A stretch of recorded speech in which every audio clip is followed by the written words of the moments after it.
et avec cette vidéo, je vais vous présenter le cas de Claire, une patiente qui désirait perdre du poids car depuis sa deuxième grossesse, elle n'arrivait pas à perdre les 8 kilos qui lui restaient. Sa prise de poids était due à plusieurs raisons, mais la principale qui a été identifiée était ses compulsions de fin d'après-midi après avoir récupéré ses enfants. Je vous présente donc Claire, 39 ans, assistante de direction dans une moyenne entreprise et maman de 2 petits garçons, 8 et 4 ans. Vous l'avez compris, Claire est une maman très sollicitée par son travail, la gestion de sa maison et ses enfants. En plus, son mari est souvent absent à cause de son travail.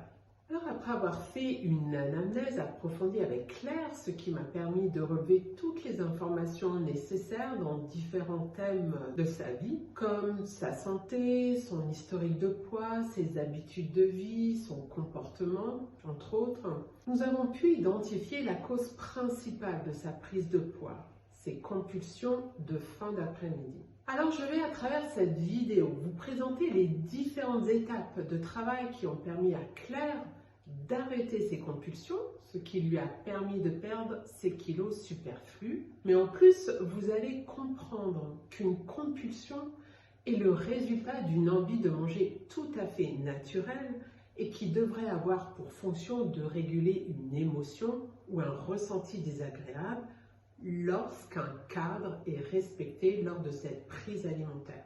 Car manger un certain type d'aliment pour répondre à un besoin de réconfort est tout aussi naturel que de manger pour répondre à un besoin physiologique de faim, rechargeant le corps en énergie. Alors pour permettre à Claire de changer ses comportements alimentaires afin qu'elle puisse perdre ses kilos, nous avons travaillé par étapes et sur plusieurs mois.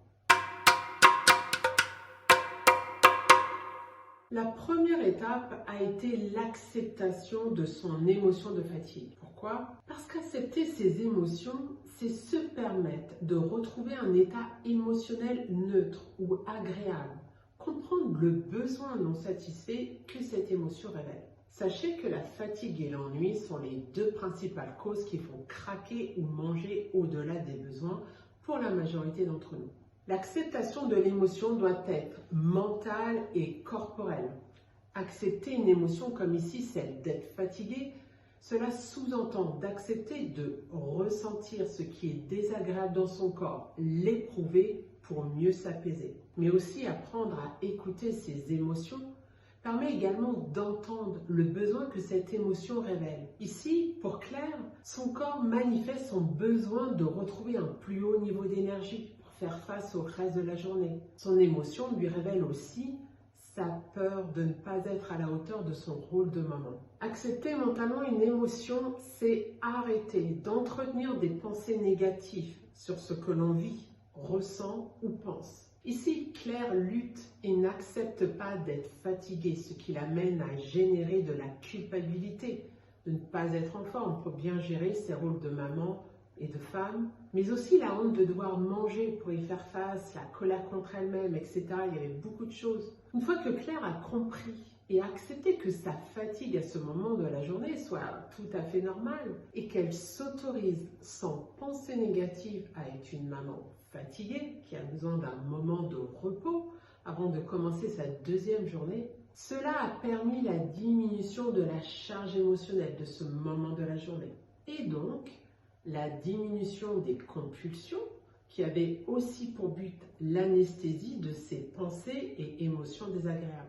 Nous avons mis en place quelques séances de sophrologie en parallèle, ce qui lui a permis d'apprendre des exercices pour évacuer les tensions accumulées dans la journée afin d'être plus détendu, mais aussi pour apprendre à mieux respirer, pour mieux oxygéner son corps, ce qui donne évidemment plus d'énergie. L'étape suivante en nutrition a été de mettre en place un moment de dégustation d'un aliment qu'elle désire manger, tout en ayant une attention focalisée sur les informations sensorielles de cette dégustation, et sans que cela génère des pensées insécurisantes ou désagréables. Ce moment de dégustation devait avoir lieu lors de sa pause en rentrant chez elle. Alors, cela peut vous paraître peut-être une étape facile, mais s'autoriser sereinement à manger un aliment gras et ou sucré comme des chips, gâteaux, chocolat, bonbons, etc., seul aliment ayant les propriétés de réguler une émotion, mais représentant bien souvent un aliment interdit lorsqu'on désire mincir, est une étape qui peut prendre du temps. Car la réussite ici de la régulation émotionnelle repose sur le principe que cette dégustation doit se réaliser sans que la personne ne crée des pensées négatives comme « je ne devrais pas manger ce chocolat, il va me faire grossir, je suis vraiment nulle de manger ces chips, manger ces gâteaux est vraiment néfaste pour ma santé, etc. » On en a plein. Eh bien ici, ça représente vraiment un travail essentiel. Et la deuxième difficulté est lorsqu'on mange et de rester attentif sur les différentes sensations amenées par nos sens, comme quand je mange ce chocolat, ces gâteaux, ces chips, qu'est-ce que je vois? Qu'est-ce que j'entends? Qu'est-ce que je sens? Qu'est-ce que je ressens? Je goûte? Voilà, donc au fil des semaines, Claire a réussi à son retour à la maison à mettre en place une pause de 15 minutes où elle s'asseyait en s'autorisant avec plaisir cette collation, plutôt sucrée selon son désir, alors que ses enfants avaient le droit de regarder un dessin animé pour décompresser avant la suite de la journée. L'acceptation et la mise en place de ce moment tranquille de récupération et de dégustation lui a permis de diminuer la quantité ingérée des aliments, même si cela a encore pu dégénérer quelquefois vers des compulsions. Et il n'y a pas à s'inquiéter, cela est tout à fait normal dans un processus d'apprentissage. On échoue pour apprendre de ses erreurs afin de s'améliorer pour réussir par la suite. Et la preuve, avec tout le travail effectué et les mises au point réalisées lors de nos consultations, les compulsions de Claire ont disparu. Laissez-moi à présent vous expliquer comment ce mécanisme qu'on nomme circuit de la récompense se déroule naturellement dans notre organisme et nous permet d'atteindre le rassasiement, c'est-à-dire l'arrêt du désir de manger et la régulation de nos émotions. Lorsque le cerveau détecte un besoin à satisfaire, soit physiologique, la faim, ou un besoin émotionnel, il va envoyer un signal amenant la libération d'une hormone, la dopamine, qui a deux fonctions. 1. Nous amener à passer à l'action, donc ici on mange. Et 2. À orienter toute notre attention sur ce qui pourrait satisfaire ce besoin. Là, ici, sur l'aliment.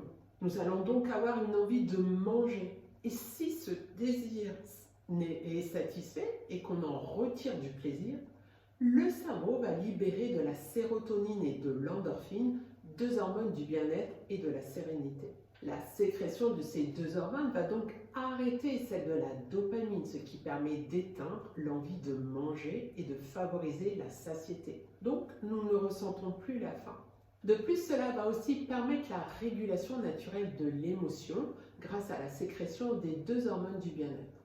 Alors, seul le plaisir permet l'arrêt de l'envie de manger. Donc, si on n'a pas de plaisir ou conscience d'avoir du plaisir, d'où l'importance de l'intention, l'envie de manger perdure. Cette satiété et cette régulation de l'émotion peut être uniquement possible si l'on respecte le cadre suivant.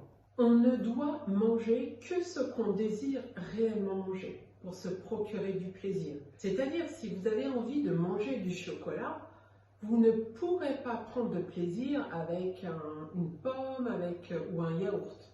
Et seuls les aliments gras et ou sucrés ont les propriétés d'activer le circuit de la récompense. On ne sait pas pour l'instant pourquoi, on ne fait que de le constater. La deuxième règle est que l'on doit manger et déguster avec attention.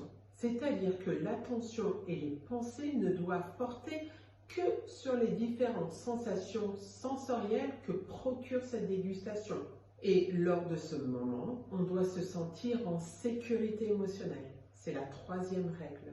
C'est-à-dire, vous ne devez pas ressentir des émotions désagréables comme de la culpabilité, de la honte ou autre. Et vous ne devez pas ressentir de la peur comme celle de grossir, de manquer ou bien toute autre pensée négative. Si ces 3 règles ne sont pas rigoureusement appliquées, ou si vous luttez contre cette envie de manger, c'est-à-dire que vous ne vous autorisez pas à manger alors que vous en avez envie, vos émotions vont devenir de plus en plus désagréables.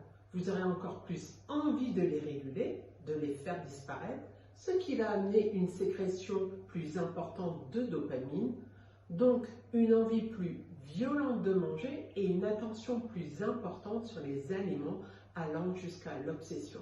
Donc, vous ne pourrez pas ressentir de satiété et de rassasiement. Vous continuerez donc à avoir faim et à désirer manger, ce qui peut aller jusqu'à la compulsion ou la crise d'hyperphagie. Et 2, vous ne pourrez pas ressentir de plaisir. Donc, il n'y aura pas de sécrétion des 2 hormones du bien-être. Votre état émotionnel va être de plus en plus désagréable, ce qui va vous plonger dans un cercle vicieux, car toutes ces émotions désagréables vont faire augmenter la sécrétion de la dopamine, ce qui va faire croître votre envie de manger et ce qui va vous amener à être de plus en plus obsédé par la nourriture, ce qui vous amènera à manger davantage et à faire des compulsions.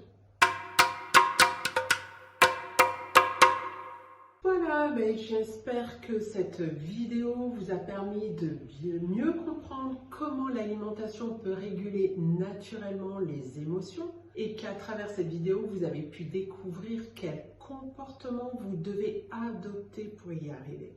Malheureusement, ces notions sont fréquemment occultées dans les régimes ou les rééquilibrages alimentaires ou dans toutes les prescriptions thérapeutiques. Tout comme Claire, si vous voulez avoir une alimentation plus apaisée et mieux vivre avec vos émotions, n'hésitez pas à vous adresser à un thérapeute qui saura favorablement bien répondre à votre demande. Si cette vidéo vous a plu, n'hésitez pas à la liker, à vous abonner pour être informé de la sortie de mes prochaines vidéos et de la transférer aux personnes qui pourraient être intéressées. Je vous souhaite une bonne continuation et je vous dis à bientôt.